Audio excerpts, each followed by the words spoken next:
So you want to rain down hell upon every single monster, every single enemy that you encounter in Dragon's Dogma 2? Well, today we're going to preview the Archer and talk about his best abilities. Is he a pawn? Is he a main? How effective is he in the battlefield? And what type of playstyle does he have? And will that playstyle fill your narrative when you play the game? So for those of you guys who are new to the channel, subscribe for more Dragon's Dogma content. We're going to have you guys completely covered with everything for the game. So with that being said, let's dive right into it. So if you guys did play the first game, you guys are semi-familiar with this class, as this particular class is a derivative of a class that was available in the first game, which was known as the Strider Vocation. Now remember, the Strider Vocation got split into half. We have now the Thief and we have the Archer, which the Strider used to be both of them at the same time. So if you want to see what the Thief has available, check that video. Today we're talking about the Archer, which is the other derivative that came out of the Strider class, which I'm happy that they actually decided to split it, because this gives the ability for the Thief and the Archer to shine individually. So let's talk about the Archer Vocation. So the Archer Vocation, whose playstyle fits perfectly for this one? So guys, I'm telling you guys right now, the Archer is going to be one of the most slept classes in the entire game. I have a feeling that a lot of people are not going to pick up this class due to the fact that they don't understand how the class operates. But I feel like this class is going to be like one of the most OP classes currently in the game. Guys, you guys can quote me on that when the game comes out. So what exactly is he really good at? Well, for those of you who don't know, right now we have a couple classes that are hit really heavy when it comes to powerful hits. We have classes that are quick with crit shots. We have classes that do a lot of healies. I personally believe that the Archer is going to be one of the most powerful classes in the game, but he's going to shine when it comes to AoE damage. I think he's going to have a massive amount of clear potential than any other class currently in the game. But one thing to note is that when you start the class, the Archer typically will not deal single damage or powerful blows right off the bat. He's going to rather have to be very divisive on when it comes to positioning himself and be very quick when it comes to firing multiple arrows at the same time. And this is going to be something that you're going to have to be able to obtain by leveling him up. Because the more you level him up, the more abilities you're going to be tapping into, which will allow him to shoot quicker arrows, which will allow him to shoot multiple arrows, and allow him to move quickly in the battlefield, which will allow him to position himself for a bigger advantage. So with the understanding of how to play with an Archer, let's take a look at the skills, the weapon skills, and of course his strengths and weaknesses, and what he has to offer. Alright, so here's what we have for the core skills. We have front kick, which is going to allow you to unleash a swift kick that will cause the target to flinch. One cool thing about this is that when you launch this, it's going to launch the person that you're kicking, or the enemy that you're kicking. It's going to kick them backwards, and the kick will connect mid-air. Then we have leaping punt. This is going to deliver a weighted kick that can knock foes out of balance. It's going to make them tumble a little bit, and will allow you to be launched backwards after you connect that kick. Then we have loose, which is going to allow you to aim and fire an arrow at a nearby target or monster or foe. Can be used while you're currently moving. So this is going to be like your quick escape one. Then we have parting shot, which is the one that I personally feel like I'm going to be using a lot, which is going to fire an arrow while jumping back after performing a leap punch on mid-air front kick. So it's going to be a really one that I think a lot of people are going to fall in love with that one. Then we have puncture dart. This is going to allow you to draw the arrow a little bit midway, so it's going to draw it to shorter limits, and it's going to allow you to fire it. Now, when you fire this particular arrow, it's going to be a little bit difficult to fire due to the fact that the aiming is going to be a little bit wiggly, but if the arrow does connect, it's going to puncture the target and cause greater impact. Really, really good for those tanky enemies and those enemies that have armor. Then we have steady shot, which is going to draw the bow carefully, allowing you to have perfect aim. So you're going to have to be able to aim down sight with this one a little bit better. And what this is going to allow you to do, it's going to have armor impact at distance from the fire. So once again, helping you deal with those tanky enemies that have armor. So we have puncture dart and steady shot, which are the ones that are going to be very fundamental for those heavy armor enemies. All right, so here we go. Let's take a look at the weapon skills. And these are the ones that are going to kind of give us a big umph when it comes to fighting. So we have barrage shot. This pretty much fire a volley of shots to the enemy, creating a good amount of damage not only to the enemy, but enemy around them. Then we have cascade shot, which is an advance from the sweep shot that fires a greater number of arrows. So once again, firing multiple arrows at the same time. Then we have dire arrow, which is going to focus primarily on making a very powerful arrow in a single shot. So the longer you hold the arrow, the more damage it's going to do.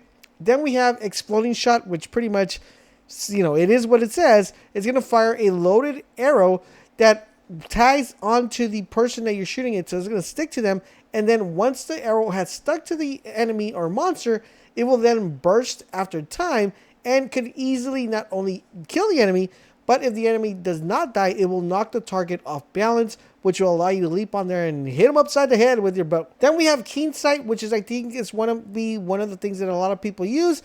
This is going to allow you to spot enemies that are hidden. It's also going to let you shoot enemies a little bit further from distance. Basically, what this is going to allow you to do is going to give you a special sight that's going to augment your vision, and you will be able to fire at targets at a distance and also find targets that are currently invisible or not being shown. The good thing about this is the fact that you're going to be able to kill them from far away.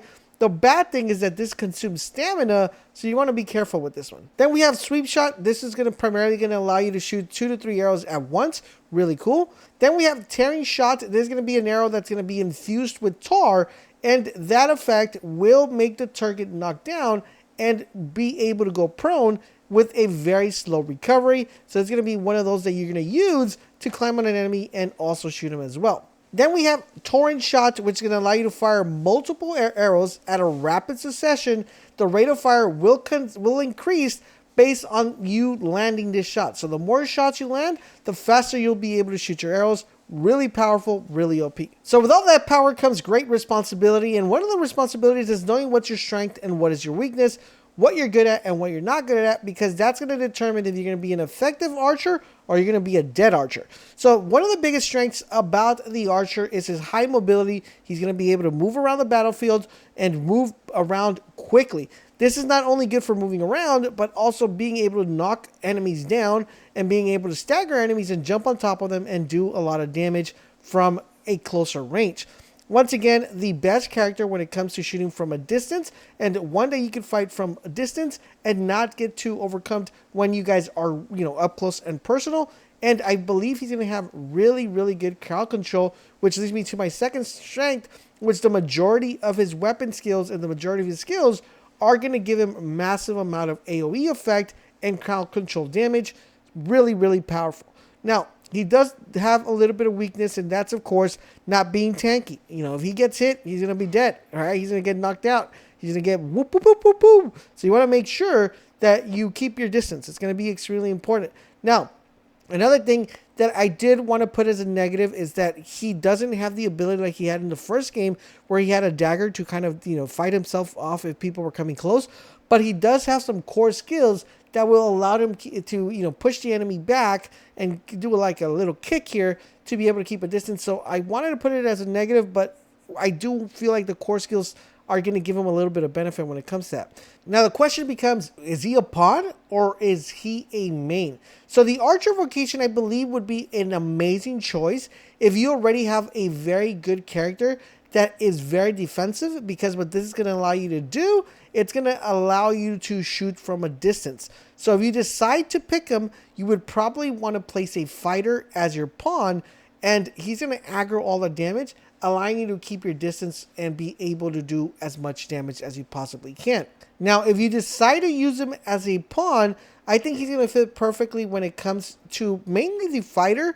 I don't feel like he's going to be so suitable for the thief, due to the fact that the thief is squishy, he's squishy, and I don't think that combination would fit perfectly. I feel like if you're going archer, the fighter is going to be the integral swap, where you could go fighter pawn, or fighter main, and archer archer your pawn. So I feel like that's like the main character, the main vocation. I feel like ties in perfectly for this one.